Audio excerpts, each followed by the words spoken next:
आप देख रहे हैं इंडिया टाउन न्यूज, भारत की बात।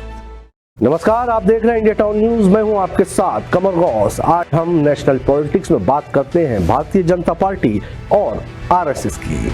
आपको यहां बता दें कि लोकसभा चुनाव 2024 में एनडीए को कम सीटों पर जीत हासिल हुई, जिसके बाद लगातार ही बयानबाजी जारी है। वहीं अब भारतीय जनता पार्टी और आरएसएस को लेकर देश भर में चर्चाएं तेज हो गई है।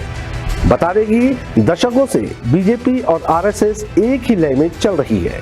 संघ हमेशा ही भारतीय जनता पार्टी को छांव देता रहा है, चाहे वो जमीन की बात हो या फिर राजनीति की। वहीं अब चुनाव के नतीजों के बाद संघ और बीजेपी के गति की चाल बदलते नजर आ रही है।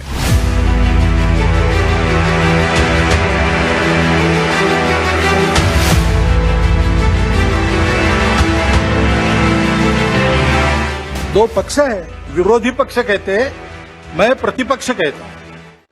वो विरोधी नहीं है, उसको विरोधी मानना भी नहीं चाहिए। अगर दोनों संगठनों के बीच ऐसा सहज समन्वय और सामंजस्य है तो संघ परिवार की ओर से फिर असहमति के स्वर क्यों, ये असंतोष के बुदबुदाहट क्यों और बुदबुदाहट ही क्यों? नीतीश कुमार ने तो अब खुली घोषणा कर दी है। अहंकारियों को प्रभु राम ने रोक दिया। मीडिया रिपोर्ट के मुताबिक सोमवार को नागपुर में एक कार्यक्रम के दौरान आरएसएस सर संघ संचालक मोहन भागवत ने राजनीतिक दलों और उनके नेताओं के खिलाफ जब टिप्पणी की तो इस फुसफुसाहट की स्वर तेज हो गई और ये राष्ट्रीय बहस का विषय बना। टिप्पणियों का ये सिलसिला यही नहीं, मोहन भागवत के बाद संघ के मुखपत्र पंचजन्य में लोकसभा चुनाव में बीजेपी के परफॉर्मेंस पर एक आलोचनात्मक लेख छपा है। लोकसभा चुनाव 2024 एनडीए सबक और सफलताएं।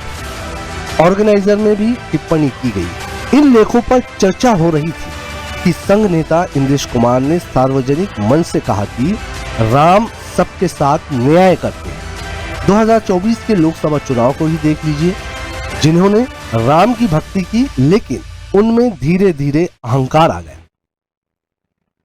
उस पार्टी को सबसे बड़ी पार्टी बना दिया, लेकिन जो उसको पूर्ण हक मिलना चाहिए, जो शक्ति मिलनी चाहिए थी, वो भगवान ने अहंकार के कारण रोक दी।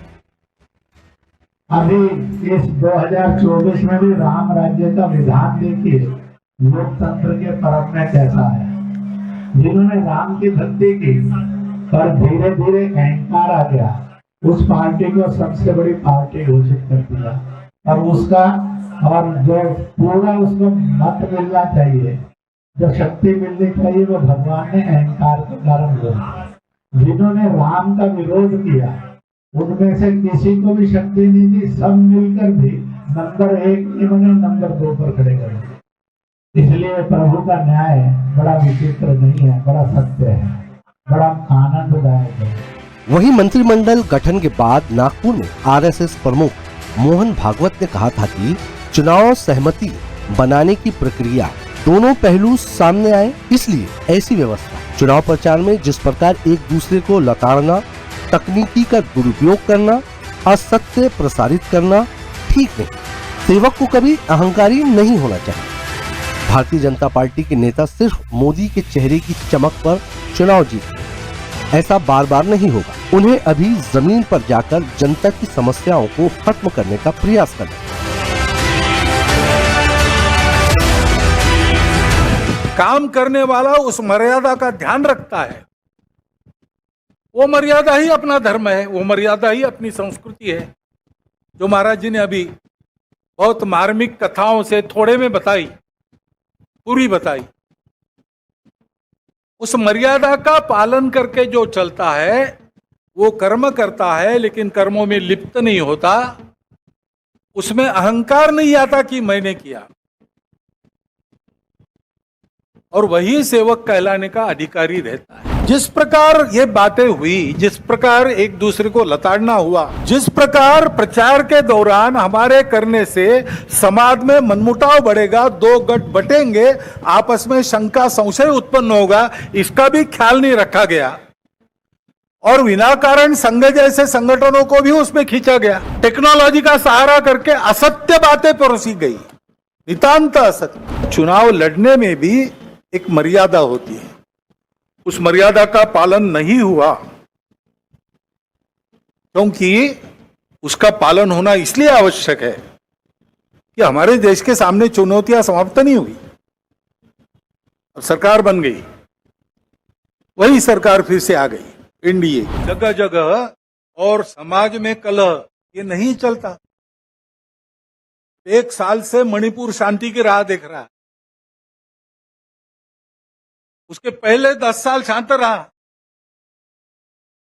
पुराना गन कल्चर समाप्त हो गया ऐसा लगा, और अचानक जो कलह वहां पर उपज गया या उपजाया गया, उसकी आग में अभी तक जल रहा है, त्राही त्राही कर रहा है। कौन उस पर ध्यान देगा? वहीं अपने बयान में मोहन भागवत ने मणिपुर में जारी अशांति का जिक्र करते हुए उन्होंने कहा कि 1 साल से मणिपुर शांति की राह देख रहा है। इससे पहले 10 साल शांत रहा, पुराना गन कल्चर समाप्त हो गया ऐसा लगा, और अचानक जो कहल वहां पर उपजा या उपजाया गया, उसकी आग में अभी तक वो जल रहा है, त्राही त्राही कर रहा है। इस पर कौन ध्यान देगा? प्राथमिकता देखकर उसका विचार करना यह कर्तव्य है। मोहन भागवत के इस बयान को केंद्र की मोदी सरकार के लिए नसीहत के रूप में देखा गया है। आज के नेशनल पॉलिटिक्स में फिलहाल इतना ही। मुझे दीजिए इजाजत। नमस्कार।